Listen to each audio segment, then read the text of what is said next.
Happy Friday, one and all. Let the games begin. Welcome to the Chris Salcedo Show worldwide. Honored beyond all comprehension you've chosen to make us a part of your entry into the weekend.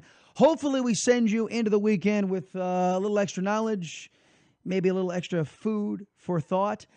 Glad you've tuned in. Got a pretty full show for you guys tonight as well. First off, let me tell you how you get in touch with the program. First off, on the web at chrissalcedo.com, ChrisSalcedo.com. There is a link to the Facebook hookup there as well. If you want to join us on Facebook, it's the Chris Salcedo Show. If you want to check out the book, you want to check out the radio shows or some of the things that we have done in the past on either news or in talk, you may go to chrissalcedo.com. We also have an email hookup there, so you can drop us a note if you so choose. Also, interact with us on Twitter at Chris Salcedo TX, at ChrisSalcedoTX, as in Texas, the freest state in the union where I am broadcasting to you from this evening. All right, with all of that out of the way, let's have a discussion about this. Now, I'm going to step out of the way, and I'm going to zoom in a little bit here so you guys, it's the first time I've actually done this on the program, actually utilized the controls of the camera to let you guys see stuff. And as you guys can see, that is a headline in the Los Angeles Times. And the headline in the Los Angeles Times reads as follows: knowingly exposing others to HIV will no longer be a felony in the state of California. Will no longer be a felony in the state of California. Now, I want you guys to let that sink in for a moment, if you will.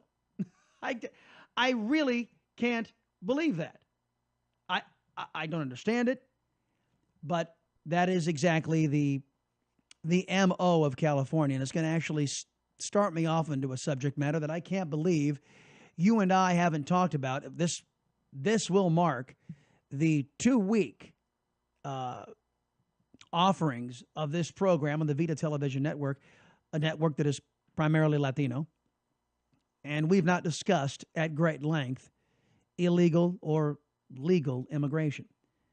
Now, the reason I bring up California first is the type of idiocy that says that you can knowingly infect somebody with a life-threatening disease and not be held responsible, criminally responsible for it, is the type of absurdity we can expect from liberals who dominate the government and, dare I say, dominate the population of the state of California. It's idiocy. This same state has now undertaken this effort to protect illegal aliens and illegal alien felons from deportation. Now, I want you guys to consider this. Even in the state of Texas in which I reside, there is a sheriff who is here who, when she encountered felonious illegal aliens, she let them back out on the street to harm American citizens. Now, they were slated for deportation. They should have been slated for deportation. But these progressives, fearing a slippery slope, a mechanism by which we might get used to getting rid of illegal aliens who commit felonies in this country, Democrats and these liberals, they stand up instead and they defend those who commit felonies. Most often you'll hear the defense, well, illegal aliens, they commit felonies at a far lesser rate than Americans do. As if that's some sort of justification for saying, oh, well, if that's the case, why don't we just allow everybody in the world to come here anytime they want? Our crime rate would go down. Liberals say that we don't have enough crime in America, so we must import it. So anyway, back to this. Mr. Thompson here, who was talking with Fox and Friends, he is with the National Sheriff's Association, and he gave his take on California becoming the first sanctuary state. And let that sink in too. That California is now declaring itself a haven for illegal alien and illegal alien felons, where illegal alien felons can go to make sure they stay in the country so they can plague Americans. Now, we American citizens have to deal with our criminal element. When they commit crimes, we punish them, we rehabilitate them, and release them back into society. That is the way American citizens treat our citizens. But under this liberal rubric out in California, everybody is an American citizen around the globe as far as they're concerned. And send us your criminals, says California. We'll rehabilitate them, maybe, or we'll put them in jail, let our taxpayers feed them and house them for however long their sentence is, and then we'll release them back on the streets instead of sending them back to their home country to be their problem. Progressive liberals in California want to keep illegal alien felons here in the United States. I, as your Liberty Loving Latino, disagree. And so too do the law enforcement officials around this country. You know, this is reckless. It's the irony of all of this is they just outlawed crime fighting in California, and they did it with something called the Values Act. And that's what's really troubling to most of us, is because the values that the legislature and the governor are honoring are those of thugs, rapists, murderers, and serial criminals. And this is what's really dangerous. It's a slippery slope, and that's the problem. And we have to do something. We have to have Congress do something. And, you know, DHS here in Washington has been part of the swamp problem. Obama holdovers are dragging their feet, and they will not move this. You know, the president has spoken to us about it. He's eager to get this done. Thank God the Justice Department is moving with all speed, but we still need solutions. And we've offered solutions. Twice we've offered solutions to DHS, but yet here we sit. And in California, someone is about to be harmed, and it's preventable. That's the crazy part of this whole thing. Yeah, if you look at Kate Steinle's story, that guy was thrown out of this country so many times and kept coming back, and now they don't have their daughter at the Christmas table, you know, or Thanksgiving table anymore, and their lives are forever changed. When the governor hears stories like that, Jerry Brown, how does he decide to, I feel like he's giving more rights to the illegal immigrants than he is to the people, the tax-paying citizens? That's absolutely right. It is absolutely right. It's like I said, the left-wingers in California care more about catering to illegal alien felons than to catering to the needs of American citizens. Kate Steinle's family will never have her at the Christmas and the Thanksgiving table, as Ainsley Earhart from Fox News rightly points out. And why? Because there were some liberal leaders here in the United States who told folks down at the border to look the other way. And some Republicans here in the United States who were operating at the behest of the U.S. Chamber of Commerce, who told Border Patrol agents to look the other way and not secure our borders. You know, there are plenty of arguments that I have heard to justify rampant illegal immigration. And the ones that I have heard from intellectuals are not made by politicians. I mean, you've heard the demographic argument. Probably the most compelling argument that I've heard is that because of the abortion lobby in the United States, the only chance we have as a country at a replacement rate is rampant illegal immigration. So we have a replacement rate. Problem is, with this rampant illegal immigration, liberals are saying, we're not going to insist that you become Americans. We're going to bring you in here, and we're going to sign you up for entitlement, and then we're going to do our damnedest to give you the vote.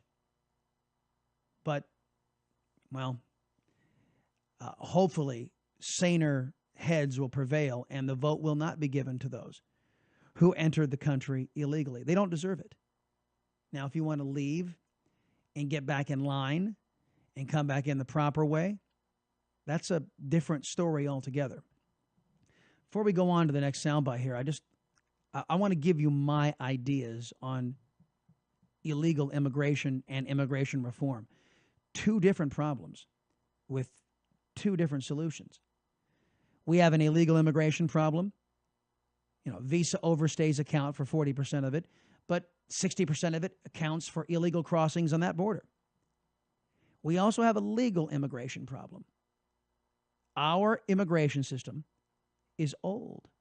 It's antiquated. And because of that age, it allows unscrupulous politicians, Democrats and Republicans both, to abuse it and to abuse us, to abuse we the people. And I can tell you this unequivocally, ladies and gentlemen, that on illegal immigration, you and I have been betrayed by every man and woman in that Congress and in that White House for the last 40 years, going on 50 years. Betrayed. They have betrayed the public trust by ignoring the rule of law. Did you guys know there is, all of this talk about Trump's wall? Did you guys know there's a Secure Fence Act of 2006, which requires the building of a fence along that border? It was passed by both houses of Congress and signed into law by President Bush. But it's not being funded. Do you hear Democrats yelling, "Oh, you're not funding the government"? No, you don't hear them whining about that, now do you? You don't hear a Republican threatening to shut down the government over not fully funding a law that was passed by Congress and signed by a duly elected president of the United States. Why don't you hear about that? Well, I can tell you why. It's because the majority of Democrats and the majority of Republicans don't want anything done on that southern border. And they're willing to sacrifice your family and your family's safety to keep the good times rolling in. The Democrats want to eventually, as I said, give illegal aliens the vote. Republicans put your family at risk to give a hat tip to the U.S. Chamber of Commerce. It's wrong. All of it is wrong.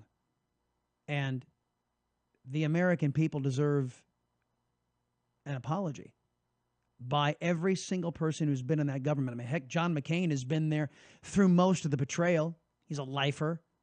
All those other lifers up on Capitol Hill should apologize for the United States government's betrayal of our very own people when it comes to border security. So, and as I said, there are some compelling arguments for more legal immigration. But let me tell you, when we reform the legal immigration system, we must make sure that the number one priority is to make sure that any legal immigration system is to the benefit of this country. I could care less about any other country on the planet. This country must be first. Our people, American citizens, Latinos, blacks, whites, everybody else, American citizens must be first. On illegal immigration, it must stop. It must stop. And California must be punished, and punished severely.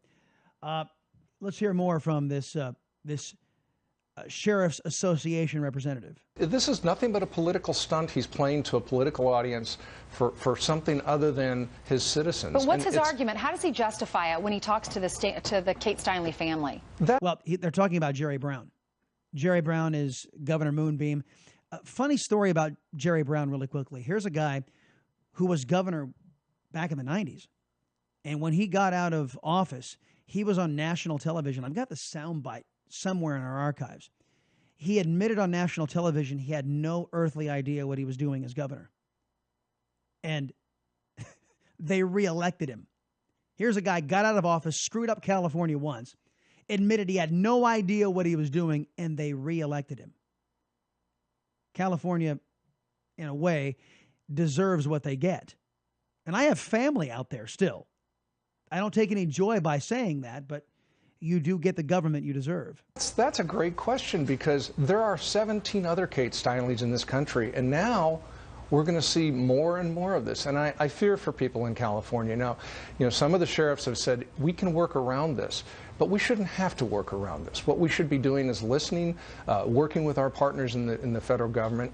We're not asking sheriffs to be immigration officers. What we're asking them to do is uphold the law and work with our partners in federal law enforcement. Nothing more, nothing less. Mm-hmm. And I have no reason to believe that the governor is doing this for anything other than political gain. And I don't know what he thinks he gets out of it, because clearly, it's clear to us that we're talking about criminals, dangerous people. We're not talking about people with parking tickets and people that have paying jobs. We're talking about people that are systematically in our systems. We have to get them out of this country. We have to get them into the hands of ICE and move on.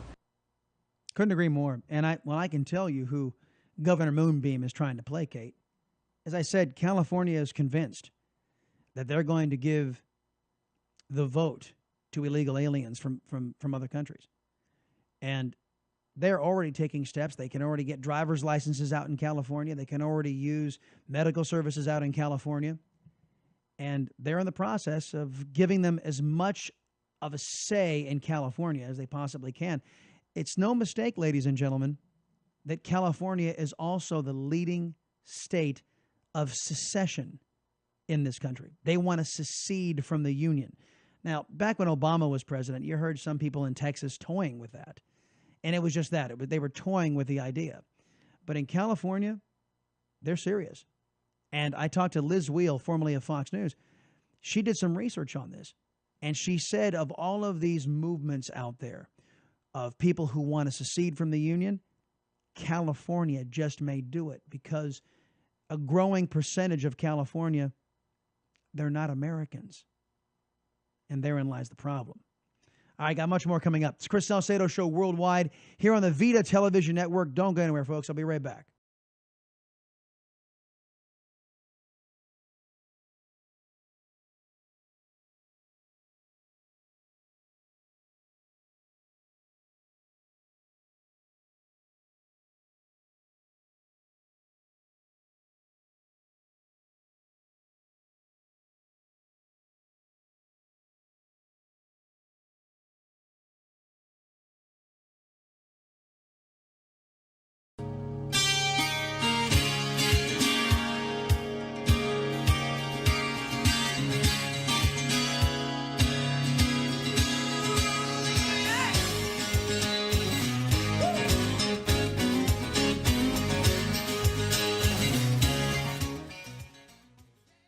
And welcome back, everybody. It's Chris Salcedo Show worldwide.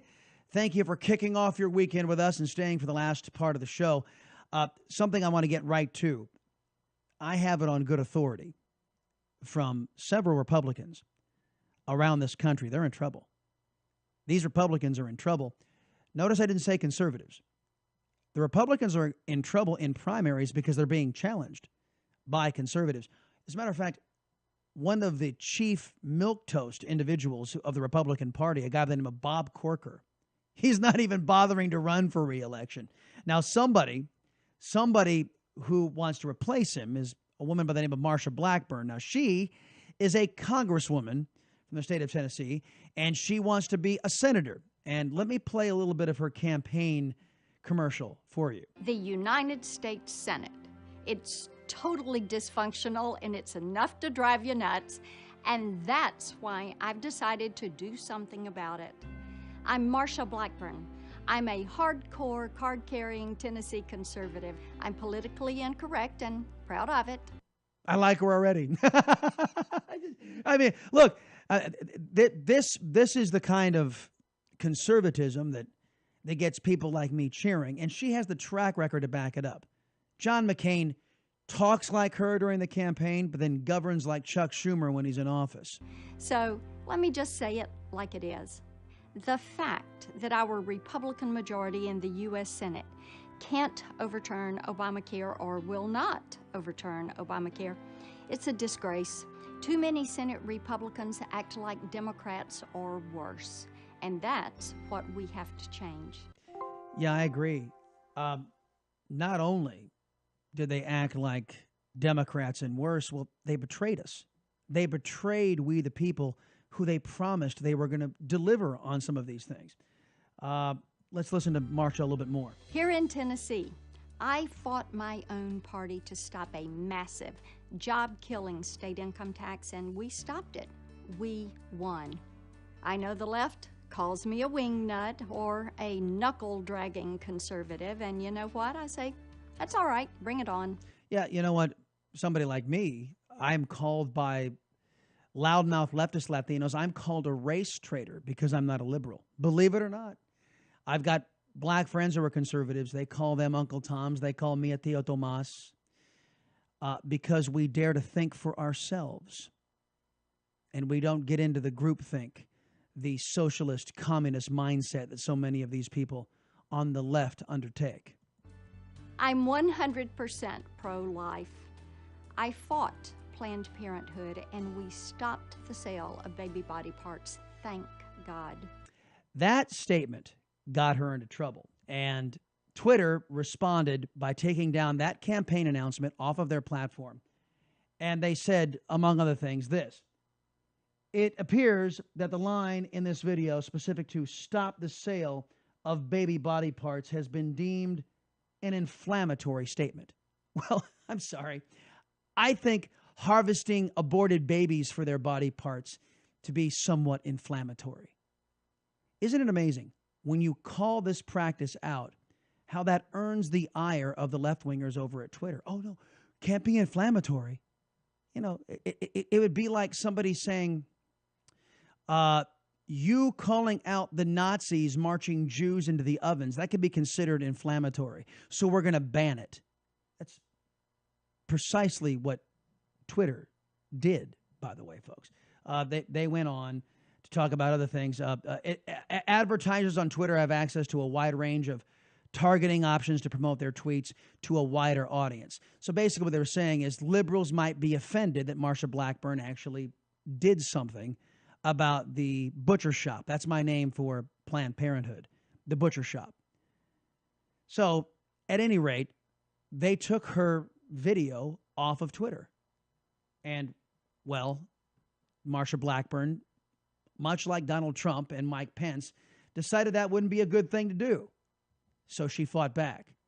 And because she fought back, she got results. And this was her on Fox and Friends talking about those results. This is our first Senate conservative victory because we stood firm and Twitter reconsidered, and they are going to allow us to put my campaign announcement back up to push it out on their platform, which is exactly what we're going to do. Social media and Twitter are important platforms, but the liberal left cannot continue to think they have the right to censor free speech, and especially with campaign messages with which they disagree. And yeah, that last point that she made. First off, just like Donald Trump didn't cave to the National Football League, just like Mike Pence didn't cave to the National Football League and all the left-wing extremism we were seeing there, they jumped out and they fought in the culture war, which if you guys have listened to this program or watched this program for any length of time, you know that I believe the culture war informs our policy, what our policies will look like. What kind of people we are will inform our policies. Will we be a free people or will we be an enslaved people to socialism and to communism? And this whole idea that the left wing is trying to criminalize conservatism, trying to say that if we disagree with them, our speech can't be heard. We see that with what Twitter and what Facebook have been up to with conservative platforms. Or conservative messages, I should say. I wish we had conservative platforms to replace Twitter and to replace Facebook. But you see what's going on in the streets of America right now. You see that we have Antifa getting out there and physically harming people who go against liberalism. It's the new militant arm of the Democrat Party. You see the same thing with Black Lives Matter, threatening to kill police officers and to kill white people. It's this militant intimidation trying to make you afraid of standing up and being a conservative and disagreeing with a liberal. And she's right. You have to fight back. The Republican Party, the man she seeks to replace, Bob Corker, he's not been fighting back. John McCain doesn't fight back. Mitch McConnell doesn't fight back. They sit down and take it. They want to know why those established Republicans, why Donald Trump resonates. It's because at least he's willing to stand up for a principle he believes in, and once in a while, it's conservative. So I can support it. And by the way, about Trump, where I coincide with Trump, sometimes his populism does intersect rather nicely with my conservatism, and where it does, I'll support him. All right, next element I wanted to talk about here on the Chris Salcedo Show worldwide is, speaking of liberals, well, there's one of the most liberal, progressive, anti-Americans that I have ever witnessed. And it just so happens he occupied the Oval Office, a man I call Resident Obama.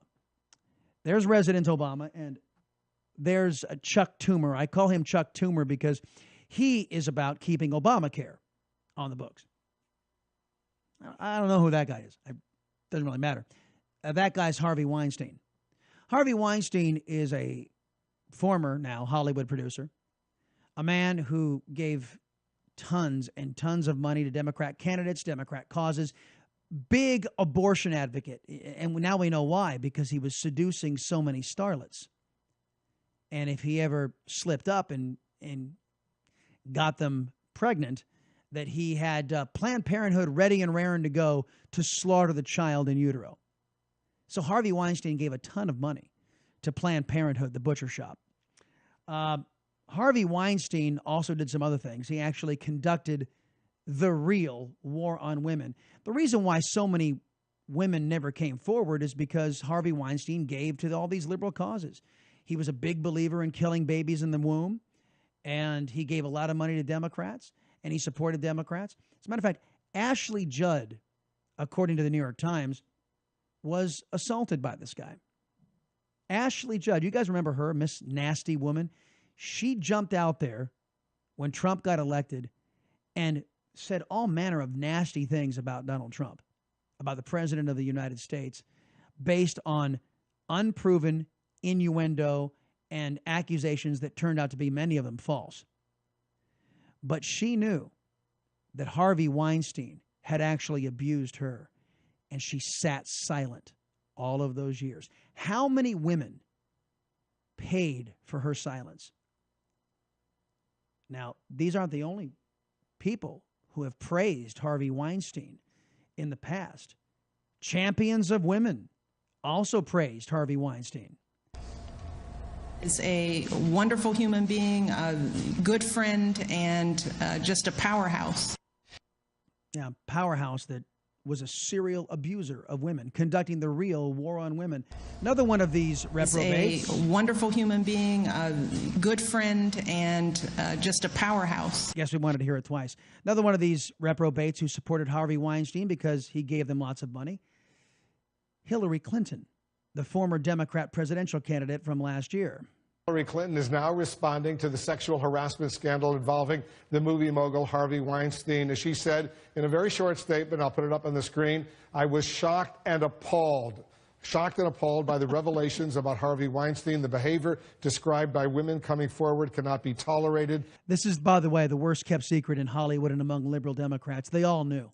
Their courage and the support of others is critical in helping to stop this kind of behavior. Joining us now, our politics reporter, editor Chris Salcedo. Chris, took her a while to issue the statement, a very short statement. Nothing in the statement about what other Democratic candidates have done, start to donate contributions, political contributions they receive to various charities. Right. Yeah, you know who they're going to donate all that money to that Harvey Weinstein gave them? Back to Planned Parenthood, back to the butcher shop. By way of context, the New York Times wrote this initial Harvey Weinstein story on October the 5th. He was fired by the board of the Weinstein Corporation company October 8th. So she is a little bit late arriving to this. And as you point out, unlike many Democrats and Democratic organizations who receive money from Harvey Weinstein, he's a large donor to Democratic causes, there's no mention here of her returning her money. Yeah, because Democrats don't return money.